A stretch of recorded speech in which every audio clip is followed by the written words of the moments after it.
Shalom, selamat pagi, salam sejahtera bagi kita semua. Bagaimana kabar hari ini anak-anakku? Ibu ucapkan selamat berjumpa kembali dalam pertemuan kita di hari ini. Ya, tanpa terasa hari ini kalian sudah duduk di bangku kelas 11. Setelah 1 tahun telah kalian lewati di kelas 10, dan puji Tuhan hari ini kalian berada di kelas 11. Nah, anak-anakku, tentunya pembelajaran atau materi pelajaran di kelas 10 berbeda dengan di materi pelajaran yang ada di kelas 11. Nah, namun sebelum kita masuk di dalam pembelajaran kita pada hari ini, pada pertemuan pertama, seperti biasanya kita awali pembelajaran kita hari ini dengan menyanyi dan berdoa.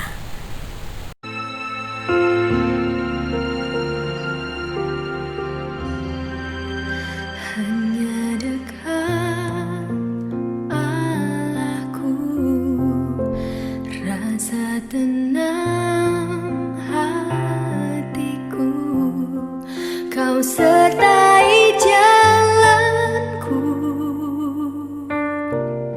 sepanjang hidupku,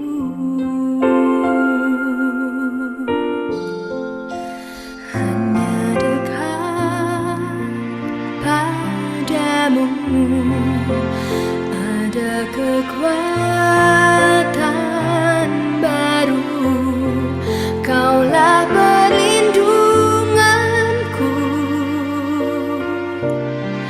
keselamatanku.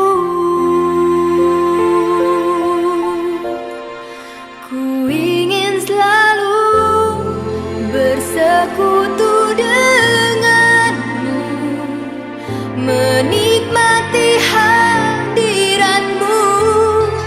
Biarkan rohmu tinggal dalam hidupku. Sungguh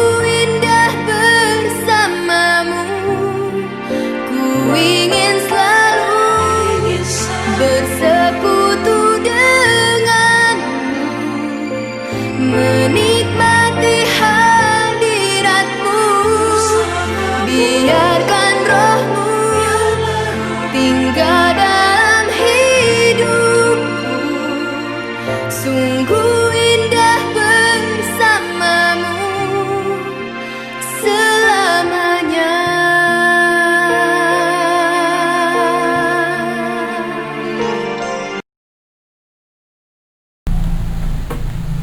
Nah, anak-anakku, setelah kita menyanyi dan mendengarkan pujian tadi, nah, mari kita satu di dalam doa. Kita berdoa.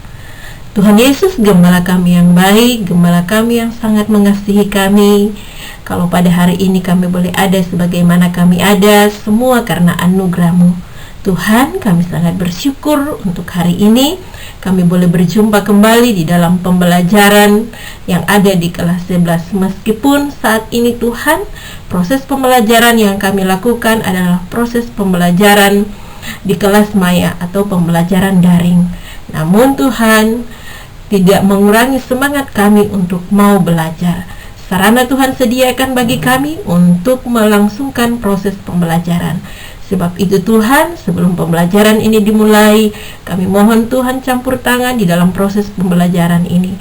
Tuhan beri kami semua hikmat, agar dengan hikmat itu kami boleh mengerti dan memahami setiap pembelajaran yang ada. Berkati kami semua yang ada di rumah kami masing-masing yang sedang melangsungkan proses pembelajaran ini. Terima kasih Tuhan, kami berdoa dan bersyukur semua karena anugerah-Mu. Amin. Ya, baik anak-anakku, sebelum kita masuk pada materi pembelajaran hari ini, Ibu akan mengecek kehadiran kalian semua. Anak-anak, adakah yang tidak hadir hari ini? Ya, jika kalian semua dapat hadir hari ini, sungguh puji Tuhan. Dan jika ada yang belum sempat hadir hari ini karena sakit, semoga Tuhan Yesus menjamah dan memulihkan sehingga cepat sehat dan minggu depan boleh belajar bersama di kelas maya atau melalui daring.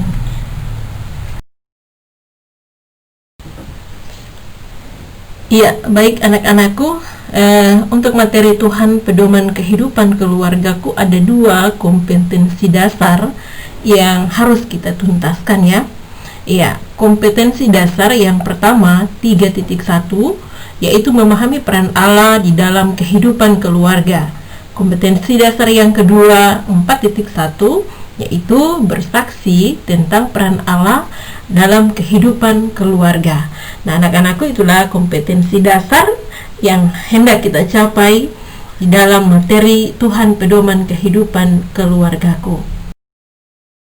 Ya, baik anak-anakku, selanjutnya setelah kita melihat kompetensi dasar kita pada hari ini, mari kita melihat tujuan pembelajaran kita di hari ini yang hendak kita capai di dalam materi Tuhan pedoman kehidupan keluargaku. Tujuan pembelajaran yang pertama, peserta didik diharapkan dapat mengakui peran Allah dalam kehidupan keluarga. Yang kedua, peserta didik dapat menjelaskan pengertian dan bentuk keluarga. Yang ketiga, peserta didik dapat menguraikan fungsi keluarga. Yang keempat, peserta didik dapat mengungkapkan peran Allah dalam kehidupan keluarga. Yang kelima, peserta didik dapat menuliskan dan menyampaikan kesaksian pribadi tentang peran Allah dalam kehidupan keluarga. Tuhan, pedoman kehidupan keluargaku. Inilah materi pelajaran kita hari ini. Mari kita bahas uraian materi pelajaran.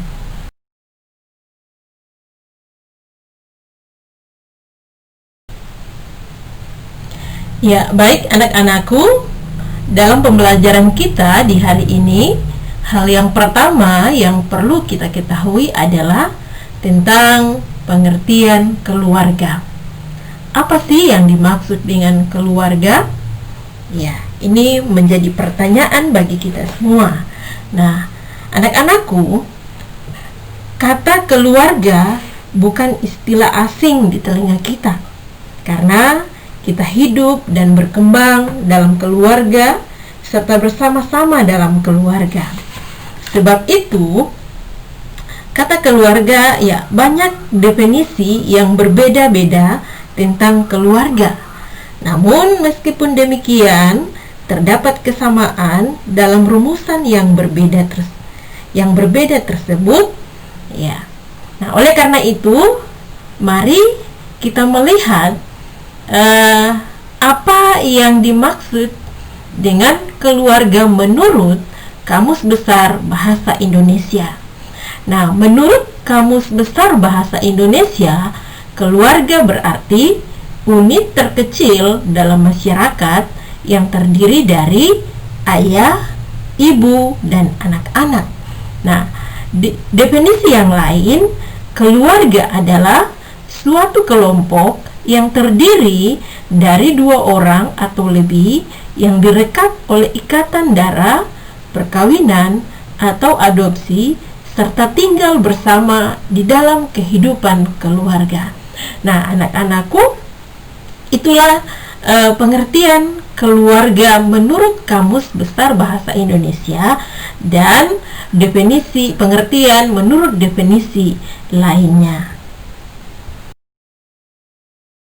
Nah, setelah kita memahami dan mengerti tentang pengertian keluarga menurut Kamus Besar Bahasa Indonesia dan menurut definisi lainnya, maka sekarang ternyata dalam kehidupan keluarga dalam masyarakat terdapat 2 bentuk keluarga. 2 bentuk keluarga itu terdiri dari 1, keluarga bakti atau keluarga inti, dan yang kedua, keluarga besar. Nah, tentu kita bertanya, apa sih keluarga bakti dan keluarga besar itu? Keluarga bakti adalah kelompok yang terdiri dari ayah, ibu, dan anak-anak, atau keluarga yang terdiri dari pasangan, suami istri, dan anak-anak. Dan selanjutnya, kalau keluarga besar yaitu kelompok yang terdiri dari semua orang yang berketurunan dari kakek dan nenek yang sama, termasuk keturunan masing-masing istri dan suami.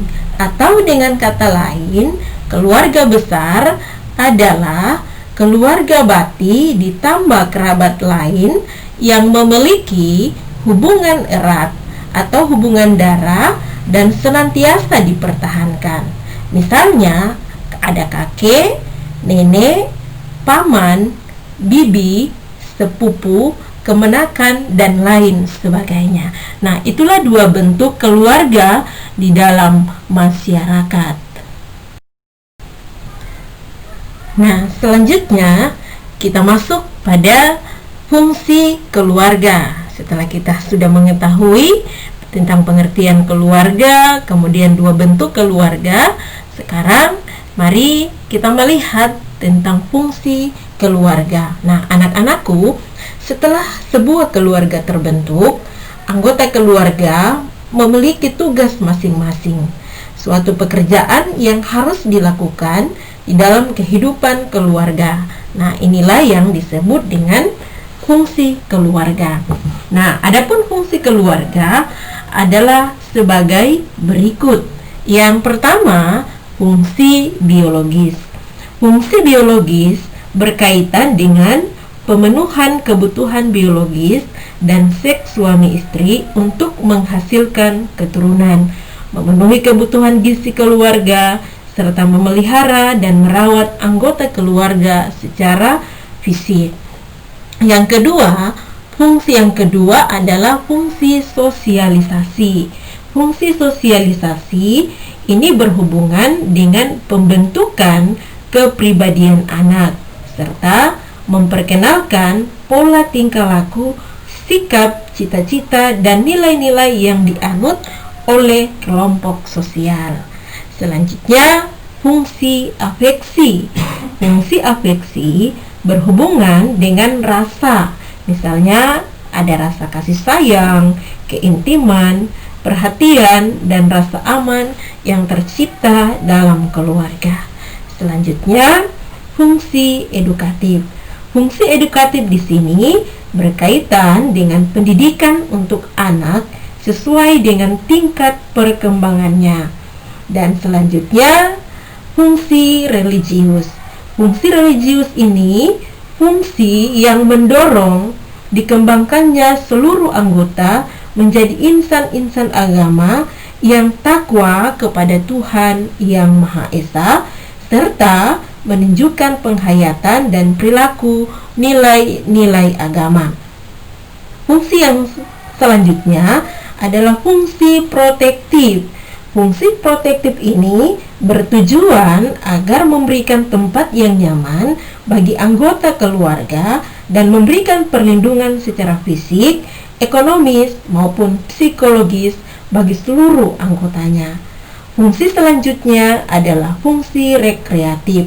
Fungsi rekreatif di sini adalah bertujuan untuk mencari hiburan, memberikan suasana yang segar dan gembira dalam lingkungan keluarga. Fungsi selanjutnya adalah fungsi ekonomis yang berkaitan dengan orang tua yang mencari sumber-sumber penghasilan untuk memenuhi kebutuhan keluarga. Dan fungsi yang terakhir adalah fungsi sosial. Keluarga akan mewariskan kedudukannya kepada anak-anaknya karena kelahiran anggota keluarga biasanya dihubungkan dengan sistem status ini. Nah, demikian anak-anakku yang merupakan fungsi keluarga. Setelah kita mengetahui fungsi keluarga yang sudah diuraikan di atas tadi, yang menurut Pak Suhendi, nah sekarang secara khusus kita akan melihat fungsi keluarga menurut iman Kristen. Ya, fungsi keluarga seperti yang dipaparkan di dalam kitab suci orang Kristen, bahwa ada 3 fungsi keluarga Kristen. Ya, fungsi keluarga Kristen yang pertama adalah sebagai teman sekerja Allah di dalam mengelola alam semesta dan segala isinya. Menurut kitab Kejadian pasal 1 ayat 28. Nah, di sini mau menjelaskan bahwa manusia diciptakan sesuai dengan gambar dan rupa Allah atau imago Dei. Artinya, manusia merupakan perpanjangan tangan Tuhan di bumi untuk menjaga seluruh ciptaan Tuhan, termasuk dalam hubungan antar sesama dan juga alam. Nah, fungsi keluarga Kristen yang kedua adalah sebagai lembaga pendidik utama dan pertama. Kita dapat melihat di dalam kitab Ulangan pasal 6 ayat 4 sampai 9. Nah, ini menurut kitab ini berarti keluarga adalah lembaga yang pertama, ya, di dalam melakukan peran keluarga di dalam pendidikannya terhadap anak. Ya, yang utama berarti belum ada lembaga yang lain yang mengungguli perannya dalam pendidikan selain keluarga. Nah, fungsi keluarga Kristen yang ketiga adalah sebagai wadah kepada semua anggota keluarga dalam mengekspresikan kasih, kesetiaan, dan sikap saling menghormati. Ya, menurut kitab Efesus 5 ayat 22 sampai ayatnya yang ke-23 dan Efesus pasal 6 ayat 1 sampai ayatnya yang ketiga. Nah, ayat ini mau menjelaskan bahwa setiap anggota keluarga berkewajiban menciptakan lingkungan keluarga yang harmonis dengan menghayati dan melakukan ajaran-ajaran Kristiani sehingga dampaknya dapat terpancar dalam lingkungan masyarakat yang lebih luas di mana hidup saling mengasihi. Nah, demikian fungsi keluarga Kristen. Nah, anak-anakku, setelah kita mengerti dan memahami tentang fungsi keluarga menurut iman Kristen, ya, 3 fungsi keluarga menurut iman Kristen, maka sekarang bagaimana peran Allah di dalam kehidupan keluarga? Nah, kita ketahui bersama bahwa Tuhan adalah pribadi yang membentuk sebuah keluarga. Tuhan menciptakan manusia sepasang, yakni laki-laki dan perempuan, menurut Kejadian 2 ayat 21 sampai 25. Manusia diciptakan berbeda, tetapi memiliki satu kesatuan. Artinya, manusia diciptakan dalam 2 jenis kelamin. Manusia itu sama dan sehakikat, namun diciptakan dengan fungsi yang berbeda agar saling mengasihi dan melengkapi.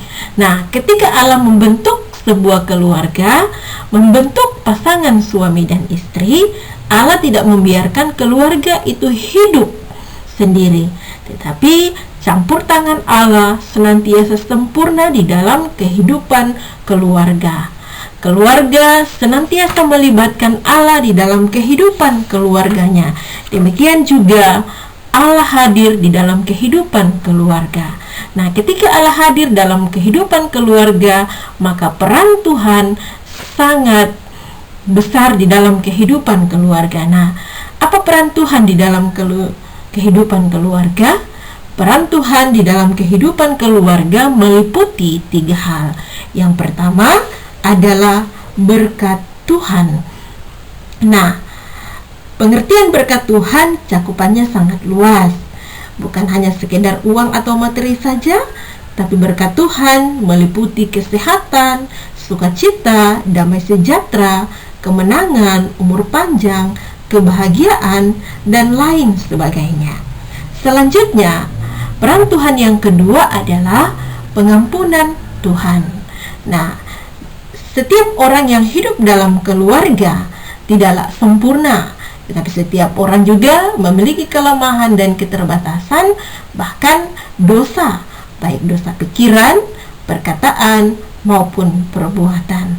Sebab itu, peran Tuhan sangat penting dalam kehidupan keluarga terkait dengan pengampunannya. Kematian Tuhan Yesus merupakan tanda kasih yang sangat besar kepada umat manusia sebagai Tuhan yang Maha Pengampun, terlebih sebagai keluarga yang telah ditebus atau diampuni oleh Tuhan Yesus melalui kematiannya di kayu salib.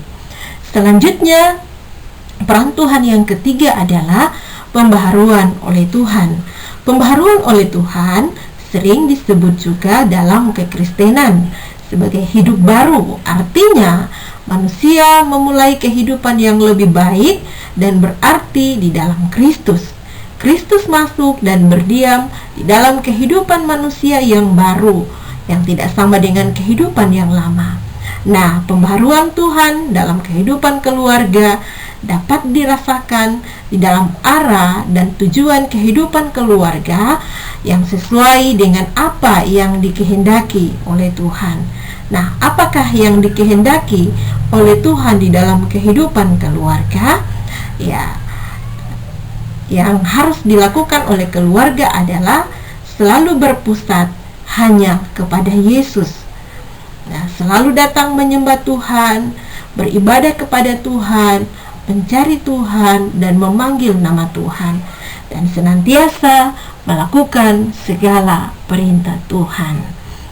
Nah, demikian anak-anakku tentang peran Tuhan di dalam kehidupan keluarga.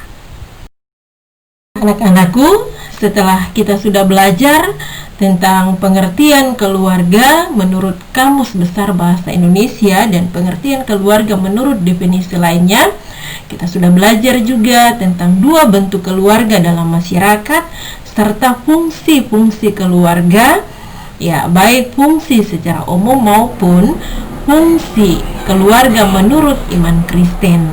Nah, kita sudah belajar juga tentang peran Allah atau bagaimana peran Allah di dalam kehidupan keluarga.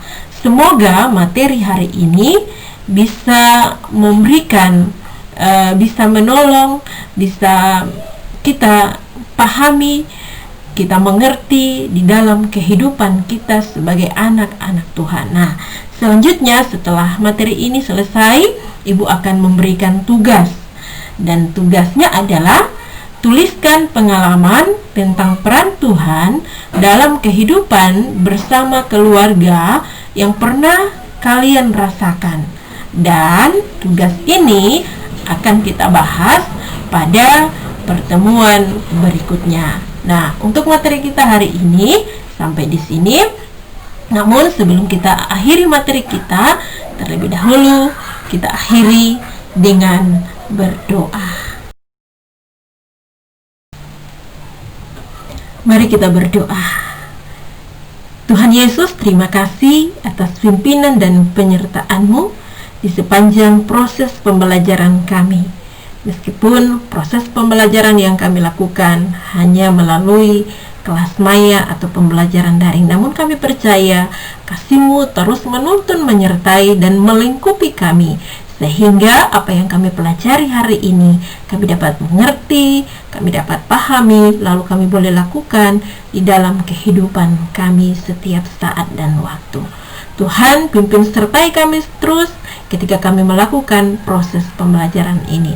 Biarlah hikmat-Mu senantiasa menjadi milik kami bersama, sehingga apa yang kami pikirkan, apa yang kami perbuat, apa yang kami lakukan sesuai dan seturut dengan kehendak Tuhan di dalam kehidupan keluarga kami masing-masing.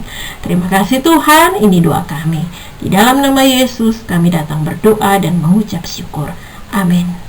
Baik anak-anakku, demikian materi pembelajaran kita hari ini.